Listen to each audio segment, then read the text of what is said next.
আবারও ফিরে এলাম দীপার রান্নাঘরে। তো দেখো কড়াতে তেল দিয়ে দিলাম, দেখতেই পাচ্ছ। আর এদিকে মাছের জন্য কিন্তু দেখো সর্ষে একদম সুন্দরভাবে পেস্ট নিয়ে নিয়েছি, জল দিয়ে গুলে নিয়েছি। তো আজকে কিন্তু আমি এই রুই মাছ করব সর্ষে দিয়ে ঝাল।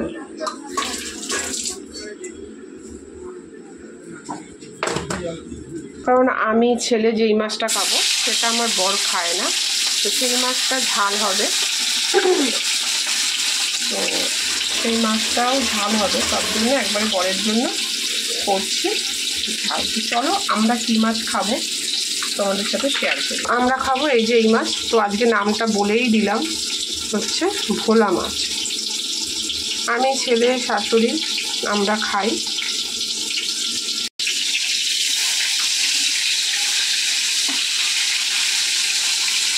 একবার মাছটা উল্টে পাল্টে দিলাম। তো বন্ধুরা আমরা কিন্তু রুই এগুলো কিন্তু আমরা কি খেয়েছি, ঝাল খেয়ে, পাতলা ঝোল খেয়েছি জ্যান্ত মাছের, বা দই দিয়ে খেয়েছি।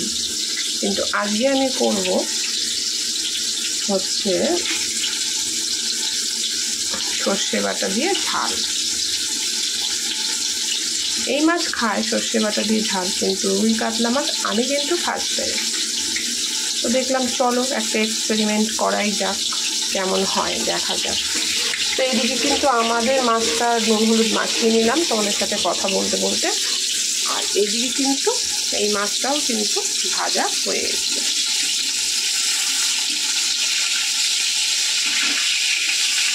তো কিন্তু মাছ কিন্তু মোটামুটি ভাজা হয়ে গেছে, এবার তুলে নেব। বন্ধু কালো জিরে দিয়ে দিলাম,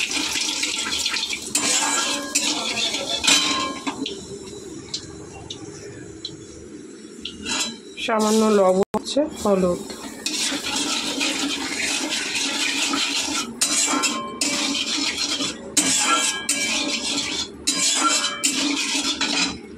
এবারে দেব জল।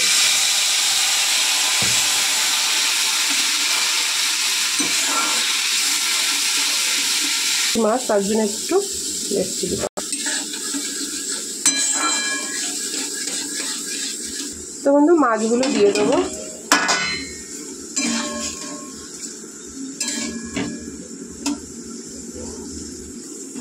আর এক পিস মাছ কালকে পাতলা ঝোল করেছিলাম, তোমরা হয়তো আমার রেসিপি দেখতে পাবে। তো সেই মাছ রয়ে গেছে এক পিস, খায়নি, তো সেটাও এখানে একবারে দিয়ে দিলাম। এই সর্ষের পেস্টটা দিয়ে দেবো, দেখা যাক কেমন। আজকে আমি কিন্তু ভয়ে ভয়েই করছি রেসিপিটা, তো জানি না কেমন হবে। যদি ভালো হয় তোমাদেরকে অবশ্যই আমি কিন্তু সেটা জানাবো খেয়ে। কিন্তু না, মাছ মানে ঝোলটা কিন্তু খেতে দারুণ হয়েছে, আমি একটু চেখে দেখলাম। তো দেখো ঝোলটা কিন্তু দারুণ লাগছে।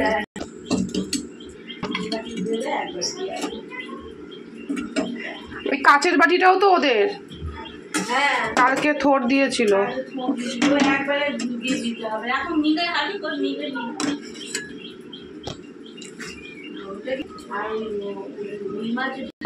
কি বন্ধু দেখো জাস্ট বাও কালারটা, তোমরা কিন্তু অবশ্যই করো রেসিপিটা, আমার কিন্তু দারুণ লাগলো। তো চলো আবারও ফিরে আসছি নতুন একটা ভিডিও নিয়ে। দেখতে পাচ্ছ কালারটা, এবং খেতেও ভালো হয়েছে। তো চলো আবার আজকে একটা নতুন ভিডিও শেয়ার করব।